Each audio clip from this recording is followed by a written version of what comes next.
మీరు ఎప్పుడైనా రోడ్డు మీద వెళ్ళేటప్పుడు ఈ చిత్తు కాగితాలు ఏరుకునేవాళ్ళు, బలూన్స్ అమ్ముకునేవాళ్ళు, లేదంటే ఆ ఫుట్పాత్ మీద పడుకునేవాళ్ళు, వీళ్ళని చూసినప్పుడు చాలా కోపం వస్తుంది. తినడానికి వాళ్ళకే తిండి లేదు, ఒక్కొక్కళ్ళు 4 5 పిల్లలు ఎందుకు కంటున్నారు, అలా కానీ వాళ్ళు ఎందుకు బాధ పెడుతున్నారు, వాళ్ళకి మినిమం రెస్పాన్సిబిలిటీ కానీ మినిమం కామన్ సెన్స్ కానీ లేదా, ఇలా మీరు అనుకునే ఉంటారు కదా. కానీ వాళ్ళు అలా ఎందుకు చేస్తారు అనే దానికి ఒక సాలిడ్ రీజన్ ఉంది. నార్మల్ గా మనం పిల్లల్ని పెంచడం అనే ప్రాసెస్ ని మిడిల్ క్లాస్ పర్స్పెక్టివ్ నుంచి కానీ లేదంటే అప్పర్ మిడిల్ క్లాస్ పర్స్పెక్టివ్ నుంచి కానీ చూస్తే అది చాలా చాలా ఎక్స్పెన్సివ్ ప్రాసెస్ లాగా అనిపిస్తుంది.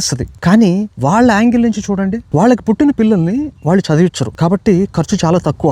మీలాగా తుమ్ము వచ్చినా దగ్గు వచ్చినా వెంటనే హాస్పిటల్ కి పరిగెత్తరు. మెడికల్ ఖర్చులు కూడా చాలా తక్కువ ఉంటాయి. వాళ్ళ దగ్గర ఉన్నదే పెట్టి పెంచుతారు. అండ్ అన్నిటికంటే సర్ప్రైజింగ్ థింగ్ ఏంటో తెలుసా, 5-6 సంవత్సరాల వయసు రాగానే చిన్న చిన్న పిల్లలు కూడా పనులు చేయడం మొదలు పెడతారు. బకెట్ అంత ఉండడాడు ఒక బకెట్ నీళ్లు తీసుకొని వస్తా ఉంటాడు. ఆ బకెట్ నీళ్ళు లాక్కుంటూ వస్తాడు. సగం నీళ్లు కిందే పోతాయి, కానీ సగం బకెట్ నీళ్లు తీసుకొచ్చి అమ్మకి ఇస్తాడు హెల్ప్ చేయడానికి. ఇంకో బొడ్డది ఉంటుంది, 6 ఏళ్ళు ఉంటాయి దానికి అన్నం తినడం చేత కాదు, అది వాళ్ళ తమ్ముడికి ఒళ్ళో పడుకోబెట్టుకొని అన్నం పెడుతూ ఉంటుంది. వీళ్ళందరూ మీరు అనుకుంటున్నట్టు లైబిలిటీ కాదు, దే ఆర్ అన్ యాసెట్. విపరీతంగా హెల్ప్ చేస్తారు. అండ్ ఇంకో ముఖ్యమైన పాయింట్ ఏంటంటే, మిడిల్ క్లాస్ ఫ్యామిలీస్ లో పిల్లల్ని పెంచడానికి ఎవరో ఒకళ్ళు ఉద్యోగం మానేయాలి. కానీ పూర్ ఫ్యామిలీస్ లో ఎవరు కెరీర్ సాక్రిఫైస్ చేయాల్సిన పని లేదు. ఇంట్లో గుంపులు జనాలు ఉంటారు, ఎవరో ఒకళ్ళు పిల్లల్ని టేక్ కేర్ చేస్తారు. ఒక 10-15 సంవత్సరాల వయసు వచ్చేటప్పటికి ఒకళ్ళు బెలూన్స్ అమ్ముతూ ఉంటారు, ఇంకొకళ్ళు రోడ్డు మీద బెగ్ చేస్తూ ఉంటారు, ఫ్యామిలీకి ఎంతో కొంత కాంట్రిబ్యూట్ చేస్తూ ఉంటారు. వీళ్ళందరూ మీరు అనుకుంటున్నట్టు ఖర్చు కాదు, ఎదురు ఇంటికి ఆదాయం తీసుకొచ్చేవాళ్ళు. మిడిల్ క్లాస్ లో పుట్టిన వాళ్ళు 25 ఏళ్ల వరకు ఇంట్లో పెద్దగా కాంట్రిబ్యూషన్స్ ఏమీ చేయరు, ఆల్మోస్ట్ యూజ్లెస్. వాళ్ళకు ఉద్యోగాలు కూడా అంత ఈజీగా రావు. వాళ్ళతో పోల్చుకుంటే